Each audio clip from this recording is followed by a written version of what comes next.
Hello guys, आप सभी साथियों का अपने यूट्यूब चैनल सत्या एजुकेशन में स्वागत करता हूं।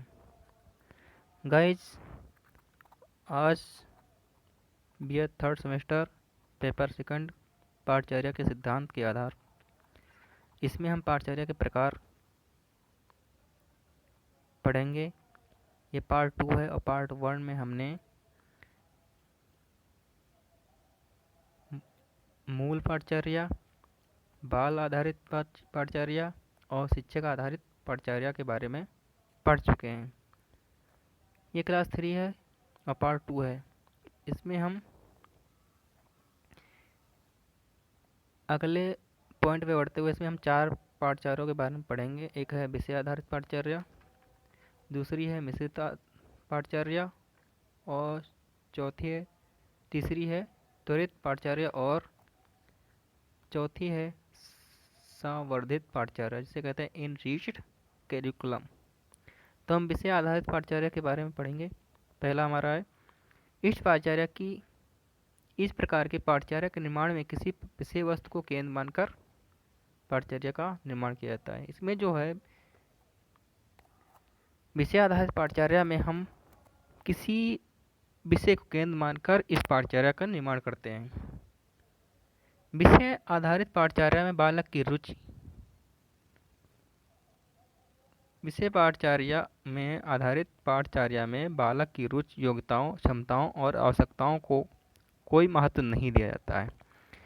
यह पाठचर्या जो होती है, इसमें विषय आधारित पाठचर्या में बालक की रुचि, योग्यताओं, क्षमताओं और आवश्यकताओं को कोई महत्व नहीं दिया जाता। इसमें बालक की रुचि हो या फिर योग्यताएं हैं या क्षमताएं हैं, इसमें विषय आधारित पाठचर्या में कोई महत्व नहीं दिया जाता है।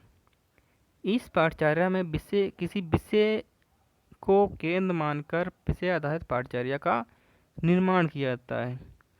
विषय केंद्रित होने का कारण इस पाठचर्या का मुख्य उद्देश्य जो होता है, पुस्तकी ज्ञान और पुस्तकी पाठचर्या की पूर्तता होती है, जिसे विषय आधारित पाठचर्या कहते हैं। इसका मुख्य विषय आधारित पाठचर्या का जो मुख्य उद्देश्य होता है, पुस्तकी ज्ञान प्राप्त बालकों या को पुस्तकी ज्ञान प्राप्त करना है और पुस्तकी पाठचर्या की पूर्तता होती है इसी पर, जिसे विषय आधारित पाठचर्या कहते हैं। इसमें जो है, इस विषय आधारित पाठचर्या में जो भी विषय वस्तु अंकित होती है, उसी विषय वस्तु के पर आधार पर ही अध्यापक और विद्यार्थियों को ज्ञान प्रदान किया जाता है और इसे ही ग्रहण करना पड़ता है। विषय वस्तु की पूर्तता के पश्चात मूल्यांकन प्रक्रिया का आधार भी संबंधित विषय ही की जानकारी ही होती है। विषय पाठचर्या की विशेषताएं क्या क्या हैं, आइए हम जानते हैं इसके बारे में। इसकी निम्नलिखित विशेषताएं मानी जाती है। नंबर 1 पे आता है हमारा, इस प्रकार की पाठचर्या के लक्ष्य और उद्देश्य पहले से ही क्या होते हैं, स्पष्ट होते हैं।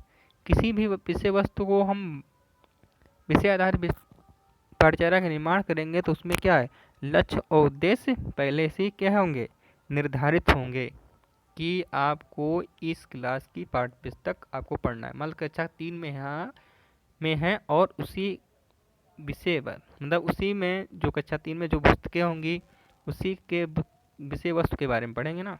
आप कक्षा 4 की तो बुक पढ़ नहीं सकते हैं क्योंकि आप कक्षा 3 में है। उसी विषय वस्तु को आप अंकित वस्तु को क्या करेंगे, ग्रहण करेंगे। दूसरा पॉइंट है आपका, इसमें इस पाठचर्या का मुख्य आधार जो होता है, शिक्षा और समाज की अपनी विचारधारा को माना जाता है। इसमें जो आधार जो होता है, शिक्षा और समाज की अपनी विचारधारा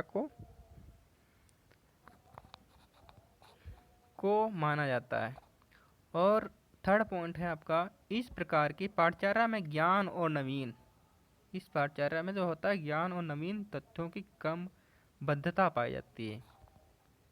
नवीन तथ्यों को उसमें ग्रहण किया जाता है और ज्ञान को भी, नवीन ज्ञान को प्राप्त करके इसमें तथ्यों को सम्मिलित की जाती है और क्रमबद्ध तरीके के द्वारा प्रस्तुत किया जाता है। फोर्थ पॉइंट है कि इस प्रकार की पाठचर्या से शिक्षकगण और छात्रगण और विशेषज्ञ जो होते हैं पूर्ण परिचित होते हैं। जैसे विषय आधारित पाठचर्या जो होती है, शिक्षक और छात्र और विशेषज्ञ जो होता है पूर्ण रूप से उस विषय आधारित पाठचर्या से क्या होता है, परिचित होता है।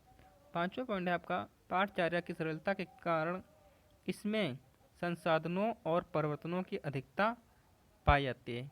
विषय आधारित जो पाठचर्या होती है इसमें सरलता के कारण ही इसमें क्या होता है, संसाधनों और परिवर्तनों की अधिकता पाई जाती है। विषय आधारित जो विषय आधारित पाठचर्या के दोष क्या क्या होंगे। नंबर 1 पे आता है आपका, इस पाठचर्या में बालकों की रुचियों, योग्यताओं और समस्याओं, जरूरतों का कोई भी ध्यान नहीं दिया जाता है। जो विषय आधारित पाठचर्या का निर्माण होता है उसमें बालक की रुचि, योग्यताओं और क्षमताओं और आवश्यकताओं को कोई महत्व नहीं दिया जाता, ना उसको ध्यान में रखा जाता है। सेकंड पॉइंट है आपका, इस पाठचर्या अध्ययन में प्रत्येक विषय हेतु निर्धारित समय सीमा होती है और जिसके कारण शिक्षण अधिगम क्रिया पूर्ण नहीं हो कर पाते हैं ना। तो इसमें क्या हुआ, किस विषय अध्ययन जो होता है पाठचर्या, विषय आधारित पाठचर्या जो होती है तो उसमें प्रत्येक विषय वस्तु निर्धारित समय सीमा होती है प्रत्येक वस्तु की। कि मान लीजिए कक्षा 4 का टाइम टेबल होगा और उसमें जो मान लीजिए साइंस की बुक चल रही होगी तो उसको 1 साल में क्या करना है, समय सीमा क्या 1 साल में उसे उस विषय वस्तु को कंप्लीट करना है, पूर्ण करना है।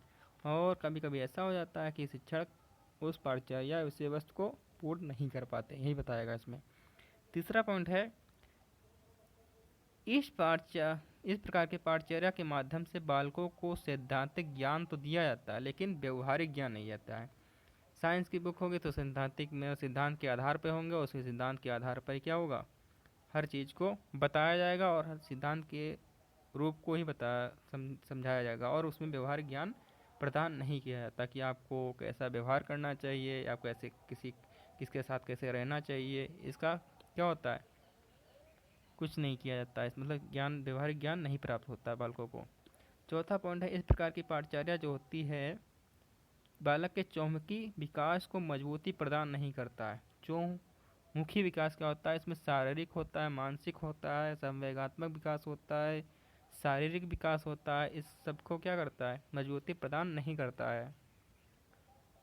मिश्रित पाठचर्या का होता है, इसमें जो होता है मिश्रित पाठचर्या, इसमें 2 या 2 से अधिक विषय वस्तु को क्या किया जाता है, सम्मिलित किया जाता है, जिससे मिश्रित पाठचर्या का निर्माण होता है। तो हम यही बताएंगे, मिश्रित पाठचर्या से हमारा अभिप्राय उस पाठचर्या से है जिसमें 2 या 2 से अधिक विषय वस्तु एक ही विषय के अंतर्गत लिया जाता है। इस पाठचर्या को क्या कहते हैं, इस पाठचर्या को कहते हैं मिश्रण के सिद्धांत को विकसित करने में पूर्ण भूमिका निभाती है। इसके अतिरिक्त इस पाठचर्या में अधिगम की अन्य इकाइयों को भी सम्मिलित कर लिया जाता है। मान लीजिए कोई हम एग्जाम्पल ले रहे हैं मैथ का।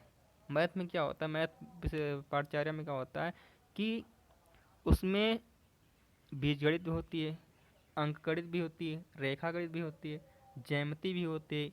इन सभी चारों को मिलाकर क्या बनता है, गणित विषय बनती है। तो वही समझाया कि मिश्रित विषय में क्या होता है कि 2 या 2 से अधिक विषयों को एक ही विषय के अंतर्गत लिया जाता है। तो क्या होता है, मिश्रित पाठचर्या का निर्माण हो जाता है। उसी प्रकार मैथ में या फिर सामाजिक विज्ञान लेते हो, उसे कहते हो सामाजिक विज्ञान। उसके अंदर क्या क्या आता है, इतिहास भी आता है, भूगोल भी आता है, नागरिक शास्त्र भी आता है, संविधान भी आता है। तो उस सबको क्यों मिलाकर क्या कहते हैं, सामाजिक विज्ञान कहते हैं। तो वही क्या हमारी मिश्रित पाठचर्या है। यही उदाहरण के रूप में भूगोल, इतिहास, नागरिक शास्त्र व अर्थशास्त्र आदि को मिलाकर सामाजिक विज्ञान बना दिया जाता है।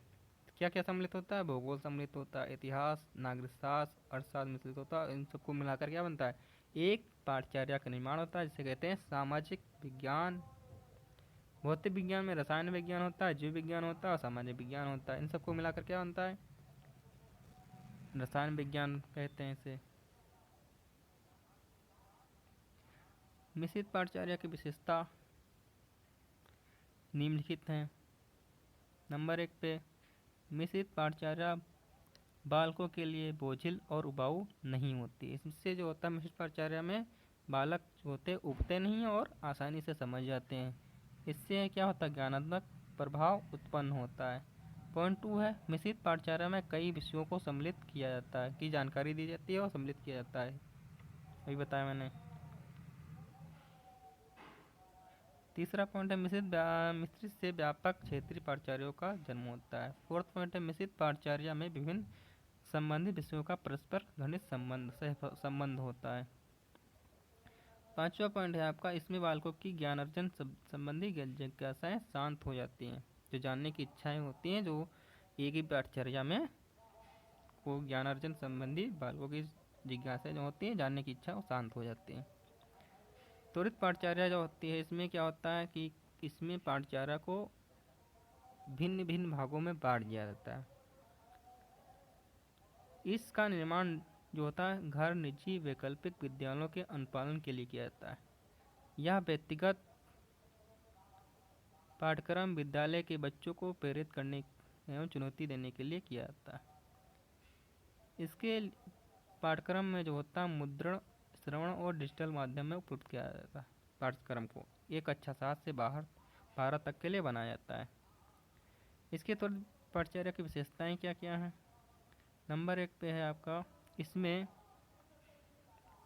अध्ययन के दृष्टिकोण से प्रत्येक पाठ के अंत में अध्ययन के लिए सारांश दिया जाता है।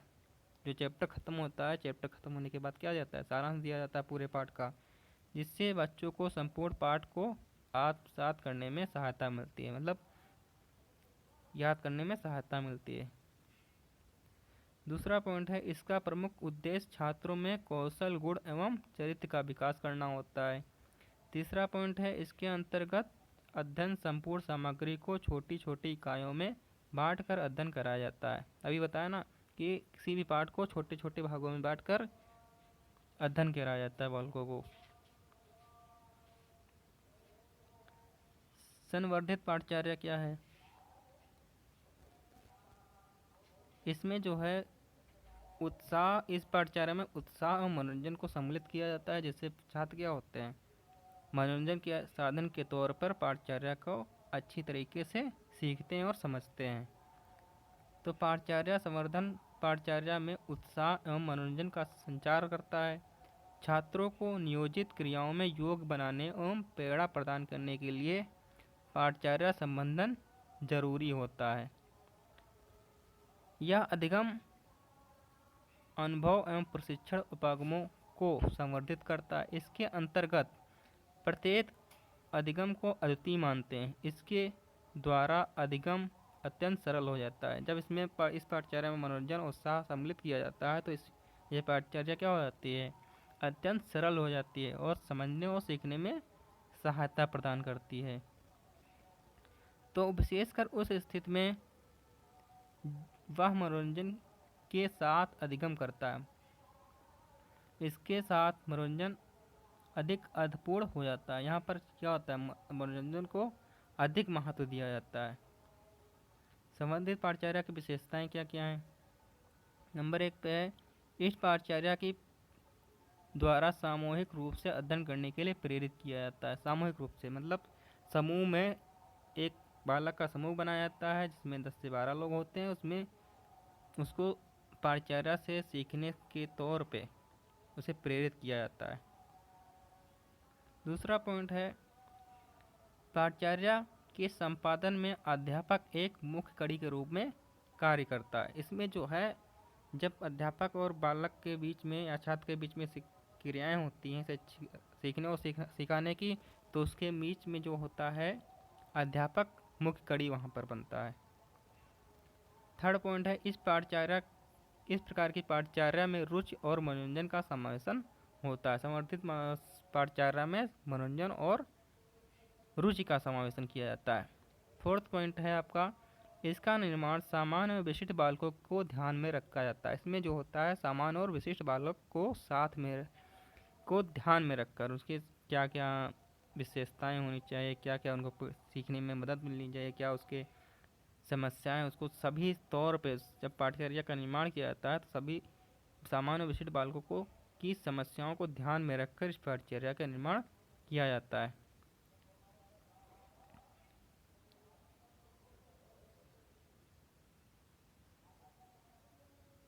वीडियो अच्छा लगे तो आप लाइक करिए और सब्सक्राइब करना ना भूलें। Thank you.